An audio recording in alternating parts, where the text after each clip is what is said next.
Sanatoriy рассчитан на одновременное размещение. Shifoxona برای در یک vaqt oygir kardani ta 220 istirohat kunanda peshbin shuda ast.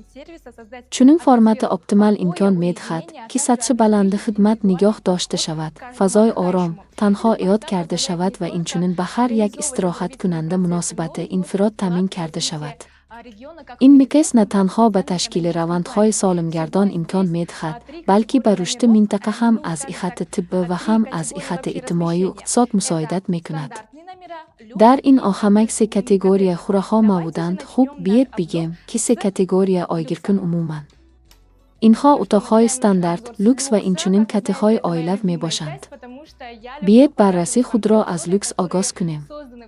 خوب ما بررسی خود را با لوکس آغاز میکنیم. طوری که شما میدانید این قسم دست داشته من است، زیرا من دست میدارم که به شما تمام شرایط‌های را که در آسایشگاه ها فراهم آورده شده‌اند نشان دهم تا همه با چشم خود ببینید که شما در کجا زندگی خواهید کرد. ما را چنین مهمانخانه برخا و پیشواز میگیرد، مبل، تلویزور و حمام در نزدیکی آن موجودند. همه چیز در این با آهنگ‌های سبک فکر کرده شده است. البته تا شما در این خود را در خانه براحت حس کنید و شاید حتی بهتر. بیاید حالا با شما یک خوره خواب را ببینیم. بله این خواب است. بیاید. این چنین خواب است. ببینید دو کت علاقه برای آیگرکنی شما این چنین آهنگ‌های سبک، تلویزور و منظره‌های خود آسایشگاه از این گشاده می‌شوند.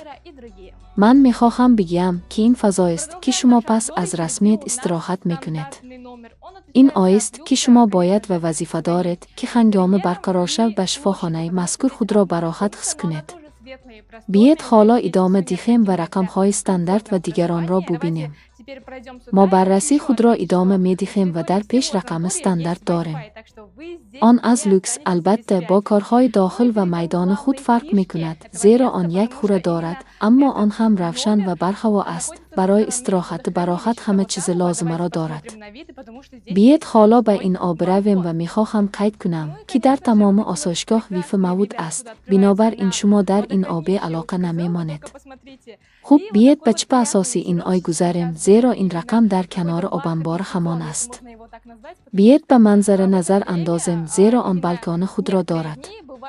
و البته چنین منظره‌های زیبا از این به آبانبار اوچکیزل کشاده می‌شوند. تنها ببینید.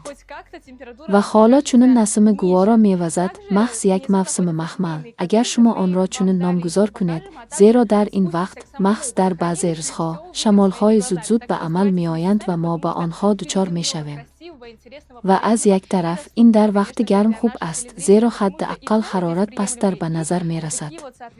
این چنین در پایین کاته‌های عائلوی موجودند. ما آنها را من بعد به شما نشان می دهیم و این چنین به خود آبانبار می رویم و همه چیز را با چشم خود می بینیم. از این با ما بمانید، زیرا در پیش بسیار زیبا، جالب، مفید و دسترس. البته برای تماشابینان ما، زیرا نرخ‌ها در این قابل قبولند و در این متناسبند. منظره‌های زیبا برای شما تامین کرده می‌شوند. از این حتما به این بیایید و استراحت کنید.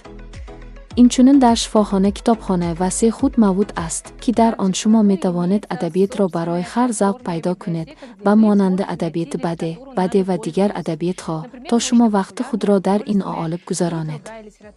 و این چنین من ممه اثرهای چنگیز ایتمتوف را یافتم. این نویسنده دست داشته من است و من حیران شدم که چگونه همه چیز در این با ذوق انتخاب شده است. این چنین آیهای هستند که شما شاهمات باز میکنید و ذهن رشد میکنید و در نزدیکی آن الکه تالار ملس موجود است که در آن چهاربنهای گوناگون، برنامه‌های کنسرت و شام‌های یاد برگزار میشوند. همه چیز برای تامین استراحت فرهنگی شما.